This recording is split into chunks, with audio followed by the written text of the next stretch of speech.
అందరికీ నమస్తే అండి. జమ్మలమడుగు బీజేపీ ఎమ్మెల్యే ఆదినారాయణ రెడ్డి గారి కుమారుడు సుధీర్ రెడ్డి హైదరాబాద్లో నిషేధిత మాదక ద్రవ్యాలు తీసుకుంటూ పోలీసులకు పట్టుబడ్డారు. ఈగల్ టీంతో కలిపి నార్సింగిలో ఆయన ఒక విల్లాలో నిషేధిత మాదక ద్రవ్యాలు ఆయన స్నేహితులు తీసుకుంటున్నారని తెలియడంతో సమాచారం అందడంతో ఈగల్ బృందం అండ్ పోలీసులు వెళ్ళి అతను పట్టుకున్నారు. నిజానికి నేను ఈ వీడియో నిన్నే చేశాను. నిన్న నైట్ మన ఛానల్లో షార్ట్స్లో పోస్ట్ చేశాను, మన 3వ ఛానల్లో.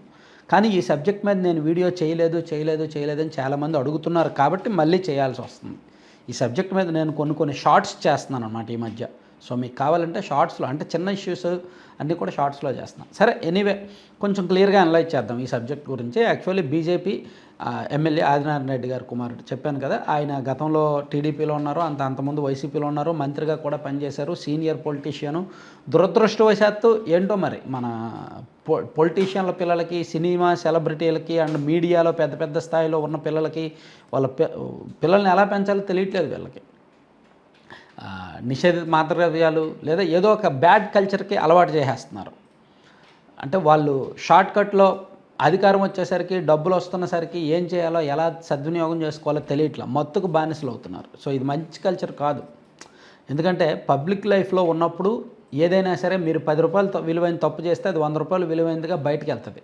పబ్లిక్ లైఫ్లో ఉన్నప్పుడు ఖచ్చితంగా జవాబుదారీగా ఉండాలి. మనం ఎంత డిసిప్లైన్గా ఉన్నామో మన ఇంట్లో వాళ్ళు కూడా అంతే డిసిప్లైన్గా ఉండాలి. అలా లేని పక్షంలో దానికి ఎదురయ్యే నష్టాలన్నీ కూడా భరించడానికి సిద్ధంగా ఉండాలి. సో ఆదినారాయణ రెడ్డి గారు పొద్దున్న లేస్తే చాలా కబుర్లు చెప్తారు, నీతి కబుర్లు చెప్తారు. సో వైసీపీకి సంబంధించి, జగన్మోహన్ రెడ్డి గారికి సంబంధించి ఫ్యామిలీని విమర్శిస్తూ ఉంటారు. మరి ఇప్పుడు ఆయన ఫ్యామిలీ టార్గెట్ అయిందిగా.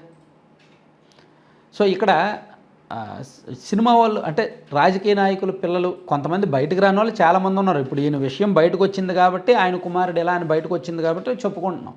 బయటకు రాని వాళ్ళు చాలామంది ఉన్నారు. మన రాష్ట్రానికి సంబంధించిన పొలిటీషియన్ల పిల్లలు చాలామంది వీకెండ్ అయితే హైదరాబాద్ వెళ్ళిపోతారు, శనివారం ఆదివారం అయితే చాలా హైదరాబాద్ వెళ్ళిపోతారు. అక్కడే ఉంటారు 2-3 రోజులు. ఇష్టానుసారం పార్టీలు, ప్యాకెట్లు, పబ్బులు, క్లబ్బులు. హైదరాబాద్ కొంతమంది, బెంగళూరు కొంతమంది. ఈ డ్రగ్స్ ఇవన్నీ కూడా ఎక్కువైపోయినాయి అన్నమాట. పొలిటీషియన్ పిల్లలు, ఈవెన్ కొంతమంది ఎమ్మెల్యేలు కూడా అదే పని. సరే, ఇది పక్కన పెడితే సినిమా సెలబ్రిటీలు కూడా అదే పని.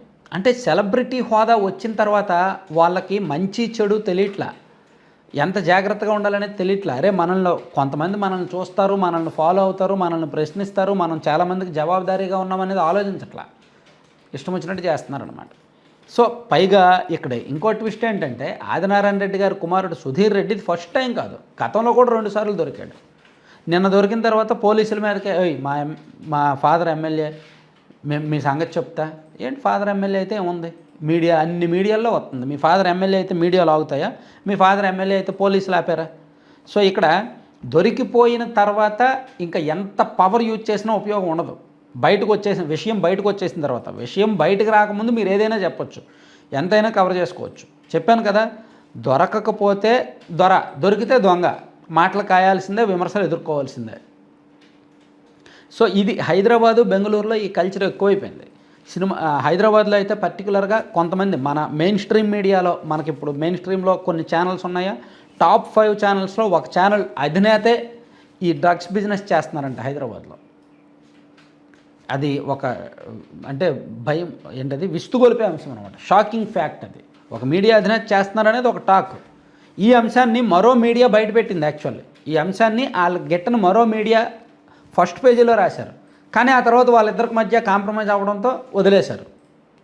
అంటే ఒక మీడియా అధినేత దీనిలో ఉండటంతో, వాళ్ళ పిల్లలే దీనిలో ఉండటంతో, ఇంకా ఇప్పుడు ఏదైనా సెలబ్రిటీలు బయటకు వస్తే మీడియాలు రాయాలి. సో మీడియాలు ఎప్పుడైతే దీనిలో ఉన్నాయో ఇంక సెలబ్రిటీలకి ఏం భయం, వెచ్చలబడితనం అయిపోయింది. అందుకే సాధారణంగా మీడియాలు కూడా బయటకు రావట్లా. పోలీసులు పట్టుకుంటే మీడియాల్లో వార్తలుగా వస్తున్నాయి, కానీ పోలీసులు పట్టుకోకపోతే ఎక్కడెక్కడ సప్లై చేస్తున్నారు, ఎక్కడ అమ్ముతున్నారు, ఎక్కడ జరుగుతుందని తెలిసినప్పటికీ రాయట్లేదు. ఎందుకంటే వీళ్ళ పాత్ర కూడా ఉంది కాబట్టి. సో ఒక హోదా వచ్చేసిన తర్వాత, ఒక సెలబ్రిటీ లెవెల్కి వెళ్ళిపోయిన తర్వాత అన్నీ మర్చిపోయి, మంచి చెడు మర్చిపోయి ఇష్టానుసారం వ్యవహరిస్తున్నారు. అది మంచిది కాదు అనేది గుర్తుపెట్టుకుంటే మంచిది. Thank you.